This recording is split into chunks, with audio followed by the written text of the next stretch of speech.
Hey everybody, it's Becky. How are you tonight? I am just jumping on to do a little whip and chat here, check in, see how everybody's doing. Let's see, I watched several videos over the last couple of days, but I didn't see many new ones today. I just finished up DP Crazy Ladies video from today. You know, DP Crazy Lady, you're only late if you set a schedule. If you just say you're gonna put out a video every day and you put out a video every day, then you're on time. If you say you're gonna put out a video at 5 p.m. Eastern Standard Time every day, and you were late posting at 6 p.m. instead, then you're late. But, you know, the great thing about this is you set your own schedule, and, you know, there's no right or wrong way to do this. So, anyways, so I was watching your video, and obviously you're making great progress on your Moonlight in the Garden. I still am loving that canvas, and I'm excited to watch your progress and Lazy Retired Granny's progress. I'm excited to see that one finished. Like you said, you know, we can see these paintings in pictures, but until we see a completion of them, we don't always know what they're going to look like. You know, take the Wolf Dreamcatcher, for instance. When you look at the picture on Diamond Art Club's website, when you look at pictures online, that painting looks very dark and very dull. But as you all were painting it back in May, it just came to life. It was so bright. The colors were so vibrant. And that's something I did not expect from that painting. So I am a big fan of seeing completed diamond paintings as well. You asked about who has a passion for painting versus collecting. And I will tell you, I am a painter. I would absolutely love to have, you know, hundreds and hundreds of paintings in my collection, but at the same time, I don't want them going to waste. I don't want to have 200 or 300 paintings sitting here collecting dust. And so for me, I would much rather keep a handful. Like right now, I have probably more than what I'd like to have on hand, but I'm comfortable with what I have. I got to counting the other day, and I think I've got like 22 paintings on hand. So I don't think that it will be my goal to collect a whole bunch more. Now, granted, there is a 12-pack in there that we're going to be working on next year. So that 12-pack obviously accounts for a large portion of my paintings. And so that part I don't mind. But as I've learned through the years, my tastes, and I'm sure most people's, our taste changes as we progress in a particular hobby. And so when you sit there and you, for lack of better words, you hoard paintings, then you end up with, you know, all these ones that you look back on a year or two down the line and you're like, I really don't care for this particular painting anymore. And at that point, you've got options of either painting it, selling it, or tossing it. I would hope that nobody's just throwing them away. There are plenty of us out here that would purchase them in a de-stash for sure. And so, yeah, I am I'm one that I plan on keeping a limited supply on hand. Sorry, I gotta adjust my seat. I'm trying a new camera angle, and I'm not sure I'm gonna like it, but we'll see when I post the video what you all think of it. I'm working a little further away from myself than what I usually like to do, and my head's probably sticking down into the camera angle a bit. So, but yes, I like to have some on hand so that I don't run out and end up having to wait on a painting to come in, but I don't want so many that I outgrow what I have before I get time to paint it. So, I know Lazy Retired Granny, I fully expect you to get to 100 completions before the end of the year. I think you're around 280 somewhere this year.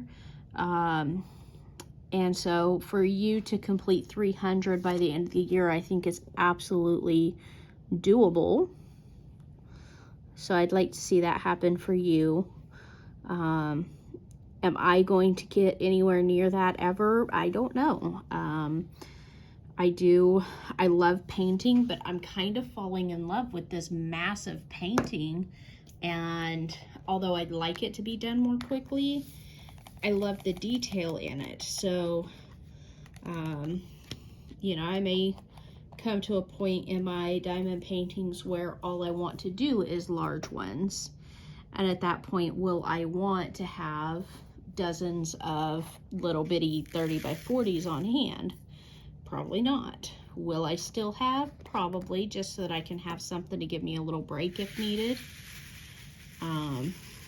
But yeah, so definitely into the painting side more so than the collecting side. I'm very interested to see who, you know, what else others think as they watch that video. I'm going to be watching for responses from everybody to see what they have to say in their next video about that question.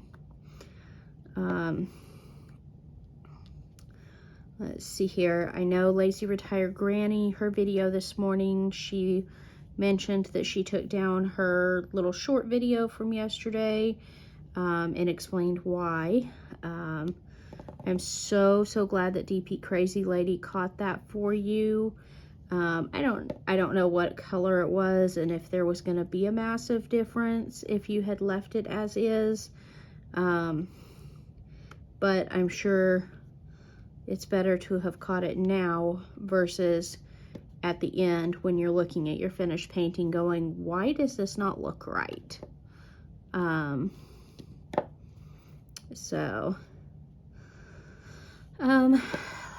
see. So as you guys probably saw in my last video, I did not do any quilting over the weekend. I took my diamond painting with me. I can see the end of the tunnel on this one. There's a light there. Hopefully it's not a train. I've got 1, 2, 3, 4 more sections on this row that I'm working on. And then I have this little section that's not quite, it might be right about 3 inches, give or take, off to this side where my tray is sitting here. So when those, as I get those completed, I'll be in the home stretch. I don't feel like I'm quite there yet, but I'm getting close. Now, DP Crazy Lady, the other thing you talked about in your video was having a paper key to your diamond paintings. The suggestion you had for Craftably was to include a paper key. You know, like I think it was Crafting with V that said that she will run a copy of hers before she takes the stickers off, and that I think is a good solution in the short term. I personally work strictly by symbol. I don't look at this number at all. And I don't look at this number at all. I looked directly at the symbol. So everywhere on my canvas that I see a letter K, I'm going with letter K. Now the way my storage case is organized, let me pull that over here and I'll show you.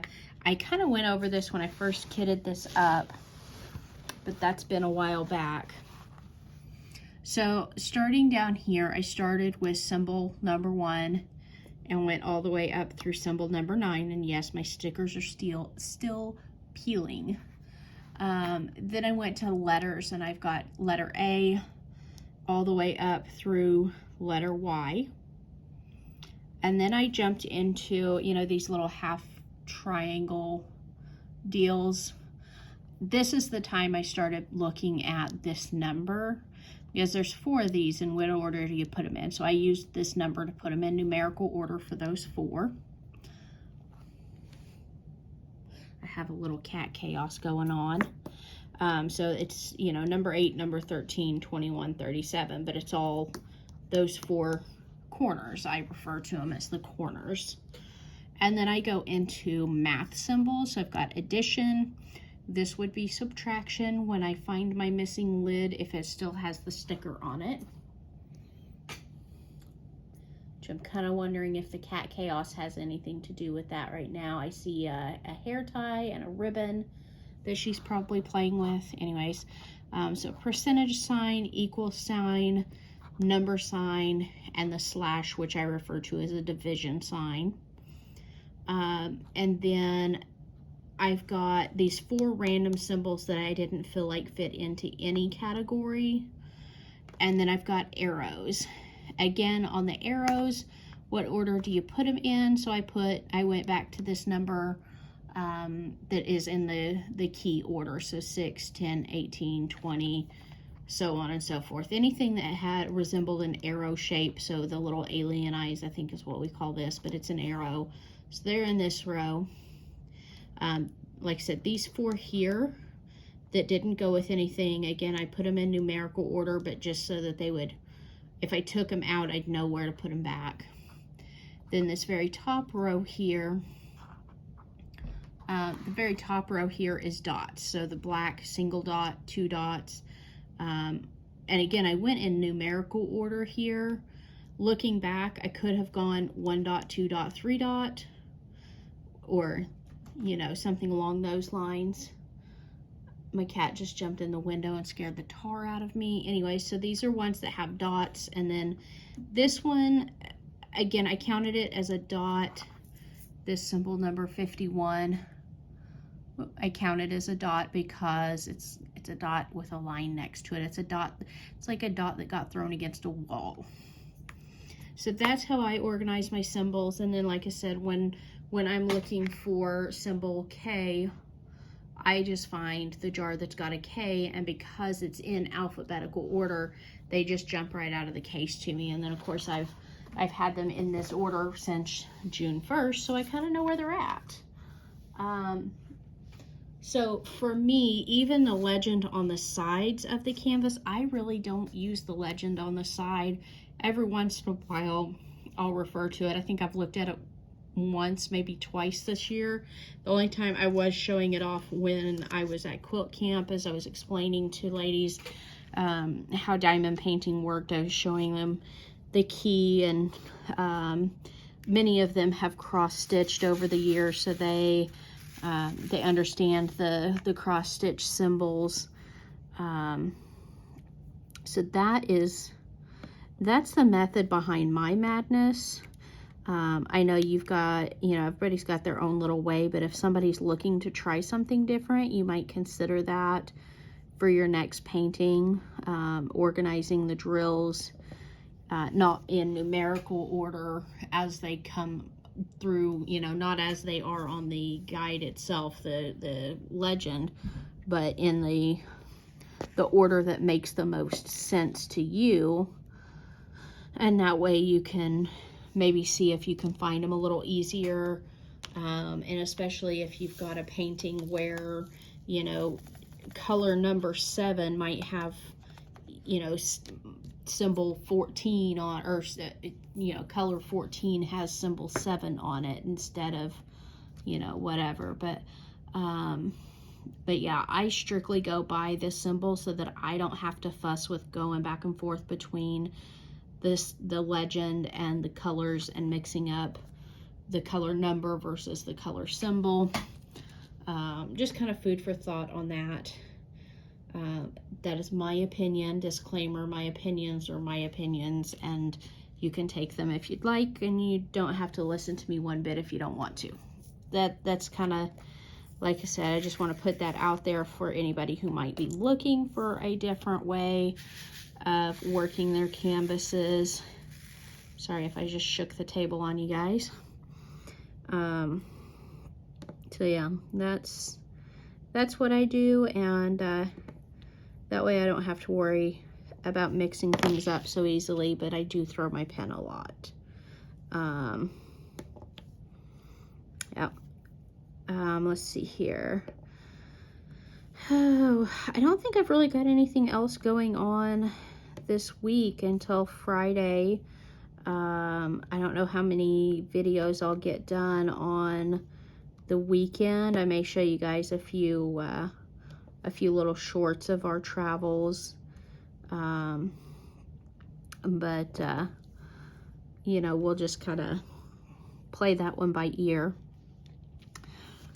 For dinner tonight, I was originally going to do something with steak, but then I remembered it was my husband's payday, and we always go out to dinner on paydays. And because I needed to go to the next town over to pick up some medication from a pharmacy over there, I went ahead and said, hey, why don't we go ahead and just do dinner while we're over there? And so we went to a local pizza company that they're somewhat similar to like a Subway, but for pizza. So you go in there and they have like one size pizza. You can choose either a traditional crust or a cauliflower crust. The traditional crust is like $10 for the pizza. And so far I've not found a limit to the toppings that they'll put on there for that one cost.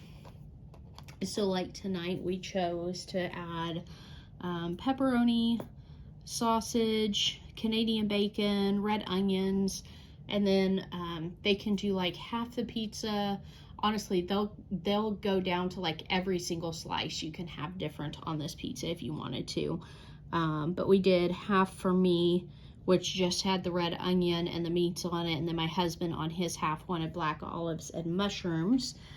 So he did that. Let's see here.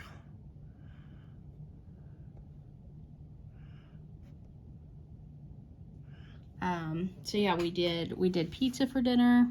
It was delicious. Highly recommend. If you're ever in Oklahoma, in Northeast Oklahoma, let me know and I will send you to this little pizza place. It was delicious. They do serve beer. Sometimes when we go, my husband will get a beer, but I guess he was just in the mood for one tonight, so he got home from work and he cracked a beer in the fridge. So he didn't feel like he needed one with dinner as well. I was driving, so no worries there. And then we went shopping at a little store over there. He found a couple of shirts. I found nothing that I wanted tonight, so I didn't get anything. No big deal. That particular store, while they usually have some cute things, they don't always have things that I want in my size. So they had a really cute fall top that I would have loved to have had, but they had it a size too small and a size too large, and I did not want to buy a size hoping that by time fall rolls around I could fit into it. I don't plan on gaining any more weight, and as much as I'd love to lose some weight, I don't want to buy a top and be like, this is my goal shirt. If I don't fit into this by fall, I'm going to be mad at myself, you know. So I passed on that. I was also looking to see if maybe they had a purse that I liked. I use mine until I like completely wear them out, but I buy cheap ones so they wear out relatively quickly. So I'm almost to the point of needing a new purse. So I'm starting to look because I am a little particular. I'm kind of thinking this time I may go with like the, it's like a one-strap backpack style. Some refer to them as like an anti-theft back purse because you can wear them on your chest, or you can wear them across your back. But if you've got it across your chest, nobody can mess with it, of course, because, you know, they're probably not going to be brazen enough to just unzip your purse that's, you know, attached to your chest. So, that's, I think, what I'm going to look for. And they had one in that style, but not in a color or material that I wanted. They literally had one. So the search continues. Let's see, what else is there going on today? It really is it.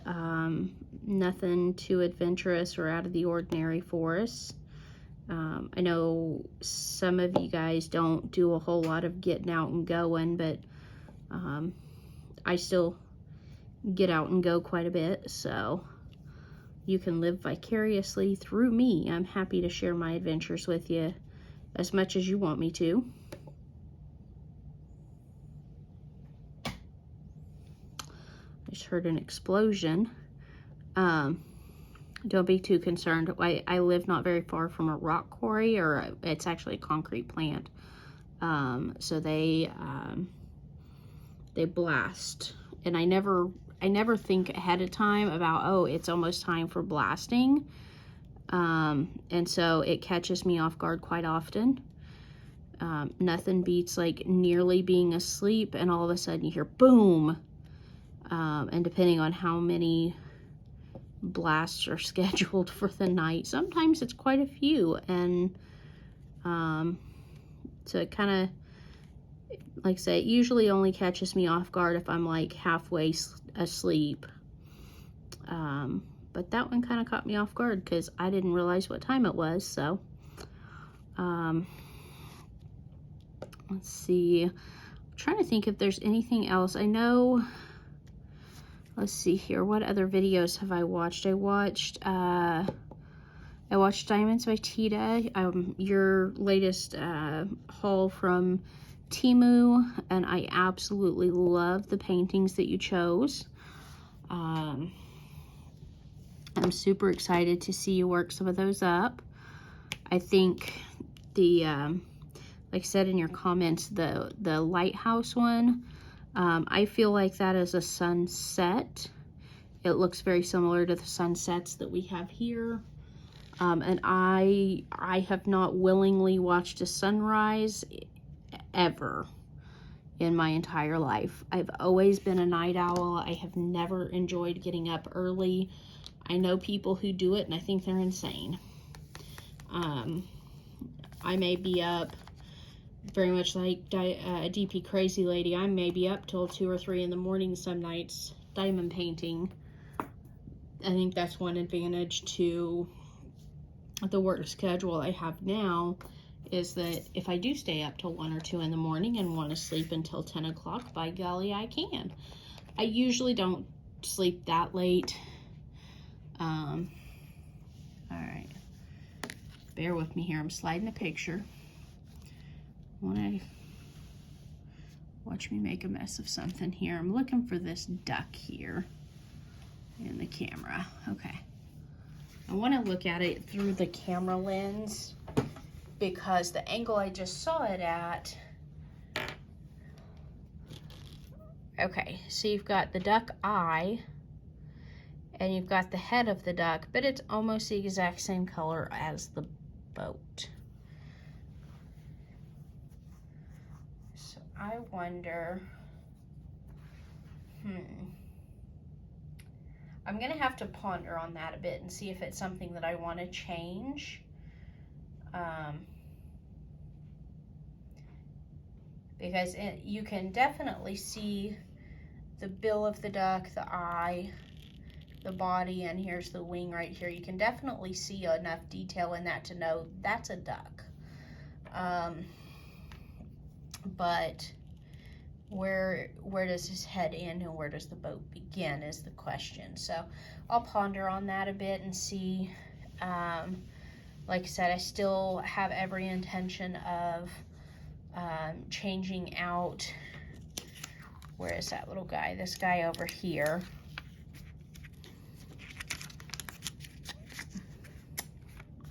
Where is he? He's down. There he is, right here. This duck, I really don't like the fact that it's this like bluish green or bluish color. Like this right here is the color that's used on the outline of this duck. So I'm definitely going to change that one out. Question is what other, if I'm going to make any changes to this other one below the boat.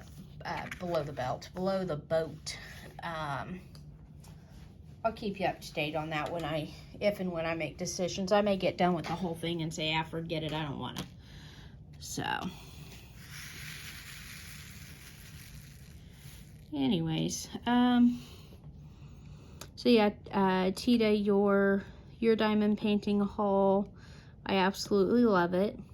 When it comes to haul videos, like people that I like watching their diamond painting videos, ones that I consider friends on here, I absolutely love watching you show off the new paintings that you've gotten. And I will watch those. Maybe not as soon as they come out, but I'm going to watch them for sure. Do I like watching the ones that I feel like they just buy the diamond paintings to show them on their channel? Not so much.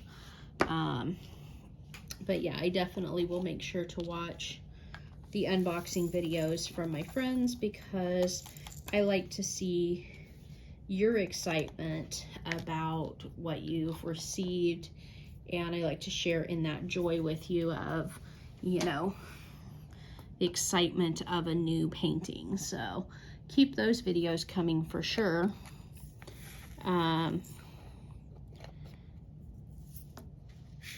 Let's see what other videos that I don't care for are like the PR packs.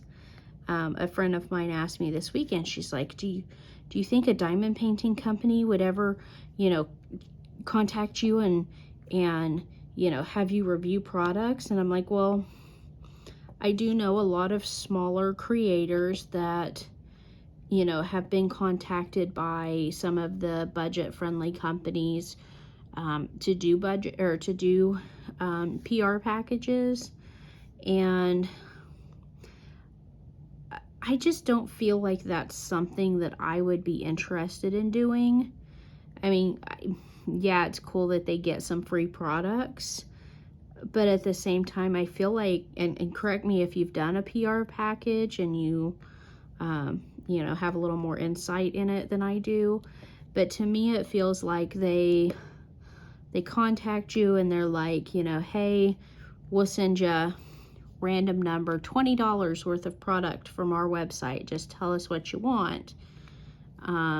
But then, of course, you want to get as much variety as you can for the budget they set for you. And so you end up getting like these little small items that, you know, are maybe not as representative of what you would normally do if you had an unlimited budget and choice of whatever you wanted from their website. So I personally think that I would prefer, if I want to try a new company, I would prefer to purchase the items myself, and then from there I can, you know, determine if I like their products or not. So yeah, I personally think that if I was ever contacted to do a PR pack, I would probably turn the company down. Like I said, feel free to let me know what your experiences with that have been, if you've done a PR pack, or what your feelings are on the matter. Just not something that I personally care to try, you know.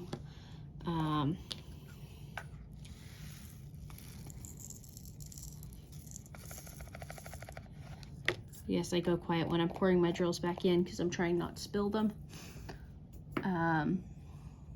Anyways, I think that's all I've got to ramble on about tonight. Let's keep the conversation going about what do you think on being a diamond painting collector versus a diamond painter. I'm very interested in hearing everyone's thoughts on the matter. And I will talk to you guys later. Have a great night, and thanks for stopping by.